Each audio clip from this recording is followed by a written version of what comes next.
Hey, it's Jenny, and you're listening to the Podcast Manager Power Hour, a podcast for current and aspiring podcast managers looking to grow their income and impact without working crazy hours.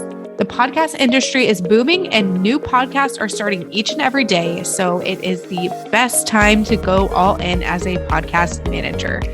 Every week, we'll dive into a new topic that will help you navigate the ever-changing world of podcasting and get booked out as a podcast manager. So let's get into today's episode. Hey, everyone. Welcome back to another episode of the podcast. I'm super excited about today's topic because I think that a lot of podcast managers have struggled at some point to get new clients. So I hope that this is really helpful for you and can help you kind of identify what your hangups are and help you start booking more clients.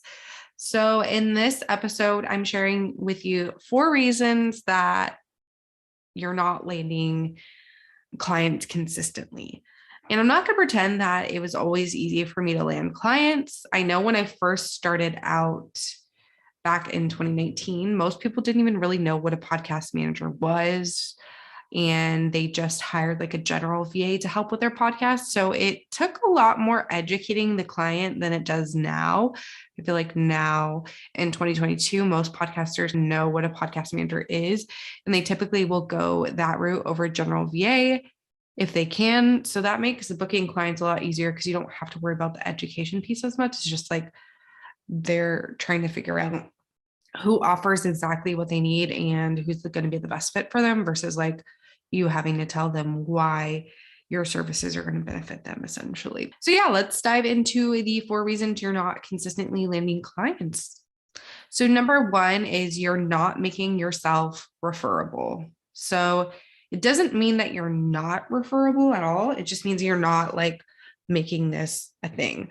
So I think it's really crucial for you to do this with your current clients. Like make your current clients love your services and need your services so much and feel so supported by you that they are sharing you with all their friends and family who are starting podcasts. Just make it so that they are so pleased with your services that they can't imagine not having you on their team. And then from there, they are able to refer you. And that's not that you're not doing, it doesn't mean that you're not doing a good job if you're not getting these referrals, but you need to make yourself stand out more if you're not already. Sometimes your clients love you so much and they don't even say anything and they privately refer you to their friends and then you never even know that they made that referral, and that happens sometimes too. But I think a way to do this is obviously make yourself indispensable to your client so that they never want to work with anyone else for their podcast.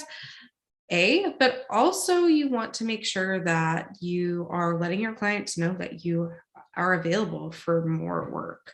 Because especially if you're like a one-person show, you don't have an agency like me, a lot of the time your clients they might just assume that you're booked out and you can't take on any new clients. So they're not going to send their friends and family your way. So let them know, hey, I have openings. I'd love to, if you know anyone who's looking for a podcast manager, I'd love to work with them. You can even offer something like a referral fee. I know for me, I do. If one of my clients does refer me to someone they know, they get a referral fee because they're sending me that business that I would have never had without them, essentially. So I give them a small referral fee, usually around $150, which is nice. That's money they wouldn't have if they didn't make that connection. So I think it's important. So just make yourself referable, offer a referral fee, let your clients know that you're available. Because like I said, they may not know. They may think that you just don't have any more availability, that you're booked out. So just make that known. Number 2, you're not spending enough time marketing yourself to potential clients. And I know this is something a lot of people struggle with, especially when you get a lot of clients and you're starting to get to the point where you're almost booked out. You kind of let your marketing fall to the wayside because you're so busy doing client work. Your own work doesn't take priority anymore because obviously you're going to do the work that pays the bills, right? You posting on Instagram doesn't directly pay the bills, although it might pay the bills at some point because it's getting you clients.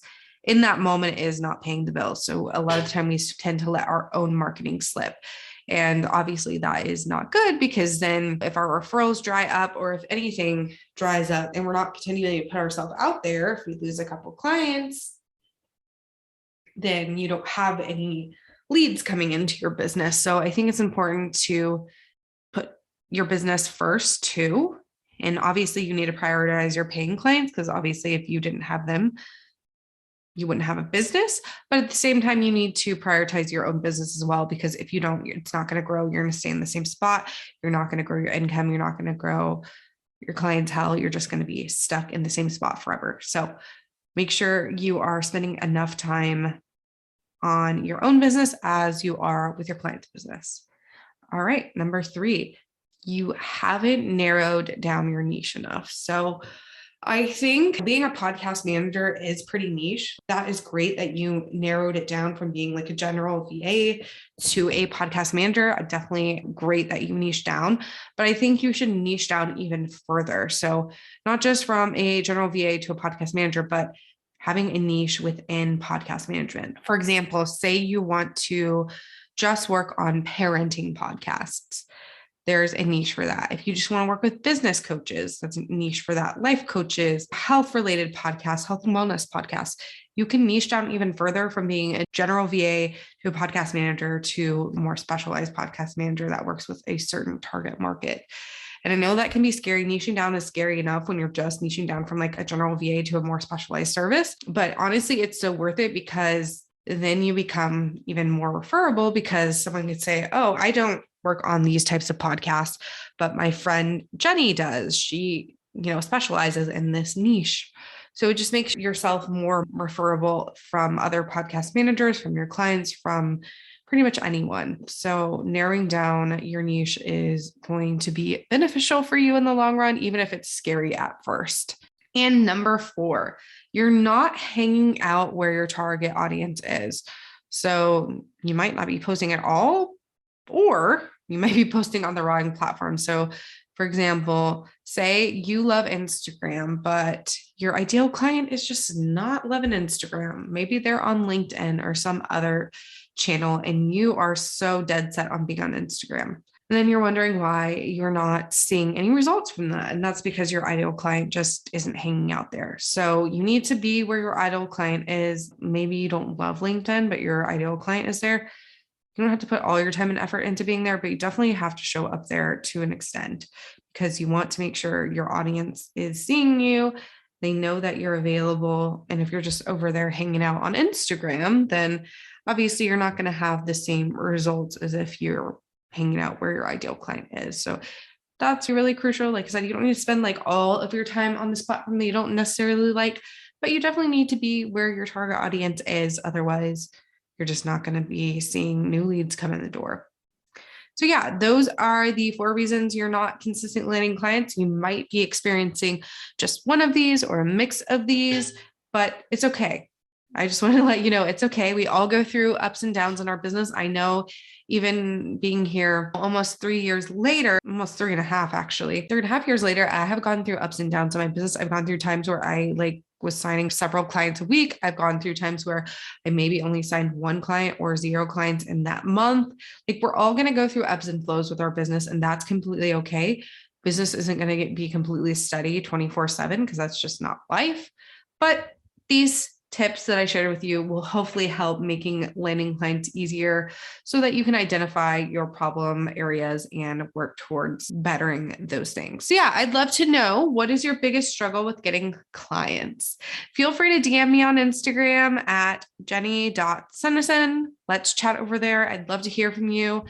It means the world to me when you guys are in my DMs. I love getting messages saying, oh, I really love this episode of your podcast, or just talking about it with me. It makes me so happy. So don't be afraid. Don't be shy. I'm shy and I promise I don't bite. So please reach out to me. I'd love to hear from you. But yeah, that's it for this episode. Until next time, friends. Thanks for tuning into today's episode. Come hang out with me over on Instagram at jenny.sunnison, JENNY.SUNESON, or in the Profitable Podcast Manager Society Facebook group.